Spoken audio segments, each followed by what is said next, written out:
defense front, we want to go, as usual, to Phil Berg in Philadelphia, distinguished lawyer, former candidate for governor and senator in the Democratic primaries of the state of Pennsylvania, former member of the Democratic State Committee, Democratic County Chairman of Montgomery County, Pennsylvania. And that's Phil Berg, the alpha birther. Welcome, Phil. In Washington, D.C. right now at that convention. Billy, could you speak up? You're breaking up a little bit on the cell. Yes. I just lost you. Hello. Go ahead. Yeah. Go ahead. In Washington City at the CPAC convention. Can you hear me now? Yes, you got to speak legato, right? Keep it all coming out. You got it. I'm here in Washington, D.C. Pleasure to be on the show with you on our weekly show. You're We're having some technical difficulties. We're going to keep trying, though. I think Phil is telling us that he's at this CPAC, right, the Conservative Political Action Conference. And I guess we've lost him. Maybe we can try that again, if we could. If the studio could give it the old college try here, we'll try it again. So this is of course CPAC, right? This is the gathering of conservatives and not a few reactionaries, I would also add, but there are some conservatives there, and there are some people of goodwill. So let's see what it is. I know Phil is continuing this effort. Is there a chance to get him back? Hello. Let's see if I can get the studio to retry that number, if at all possible. And maybe we get Phil to go to a better place in the building. Is anybody there in Minnesota? Okay, wonderful. Thank you. So do bear with us. We're trying here. So in the meantime, Conservative Political Action Conference, we had Mitt Romney speaking there at the beginning. Palin says she won't go.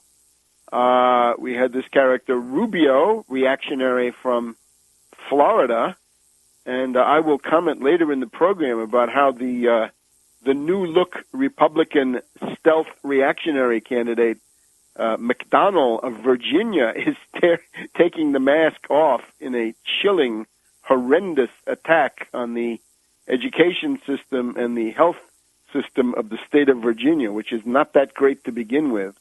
This is $2.2 billion of cuts that McDonnell wants to make and take it all out of the hide of the average people in the state. He will not. He stubbornly refuses to raise taxes on his rich friends. And, of course, something could be done in that direction, right, for the multimillionaires of Middleburg and the horse country.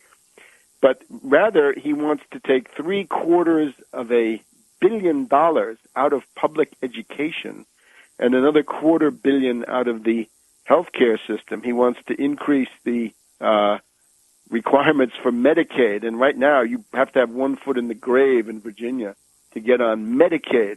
So we're still waiting for Phil. Let's see if we can get him back. Anyway, I noticed this. This is big news here in the Washington, D.C. area. Let's just go through some of the details of this. The Washington Post, it was really a national story. They put it on the Metro page. On Wednesday, governor pushing cuts in private.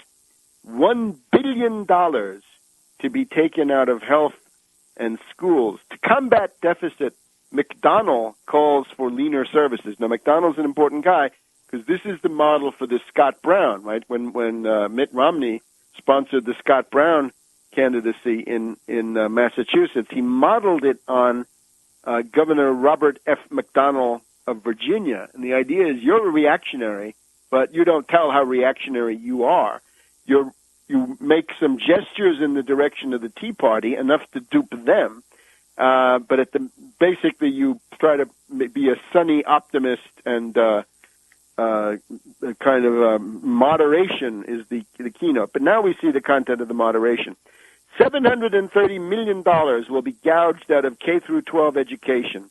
$300 million from health programs under the cuts proposed by McDonnell, or which, better yet, which he will propose. He's cooking them up in secret, and usually in Virginia, this is done in a more public way. So he's actually more secretive. There's no putting this on C-SPAN. It's all been leaked. Okay, is he? So I'm here. Back.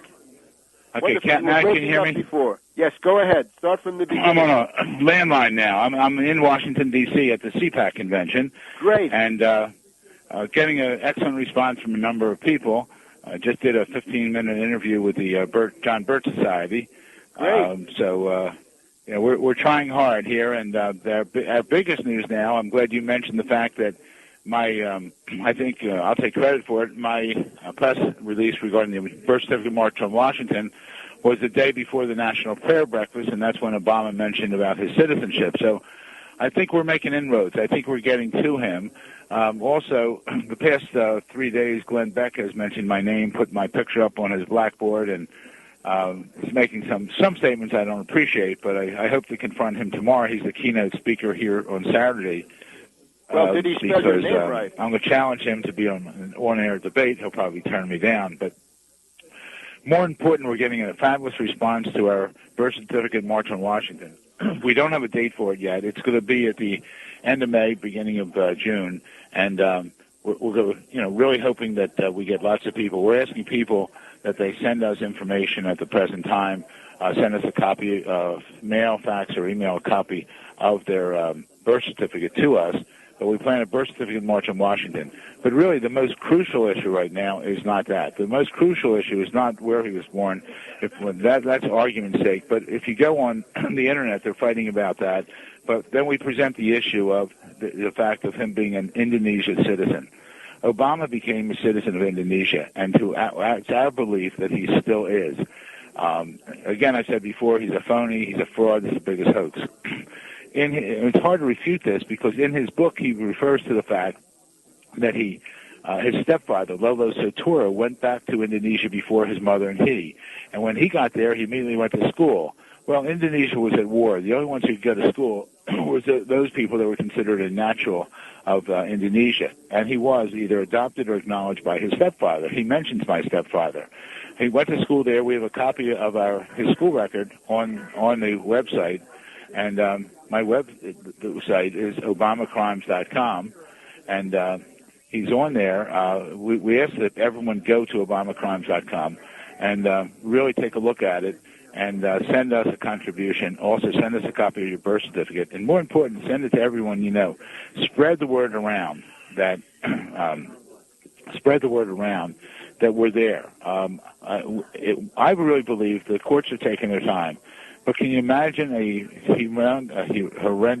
huge march on Washington with people with a birth certificate demanding that Obama either show his or resign from office? I think we can. Remember out there, everyone, each person listening to this must show your birth certificate between 1 and 10 times in your lifetime. You definitely need it for Little League. You definitely need it for a passport. And you need it for many other situations. You need it for school or marriage. And the best story I have, I repeated it before, is the 13-year-old who registered for school asked the principal, how come I had to show my birth certificate to register for school and Obama didn't have to show his to become president? So really, that's the critical issue right now. And really, we're tired of this stuff with Obama. We have to raise the level. I've talked to some people telling us it's the end of the segment. Hang on, we'll bring you back for a couple of parting words.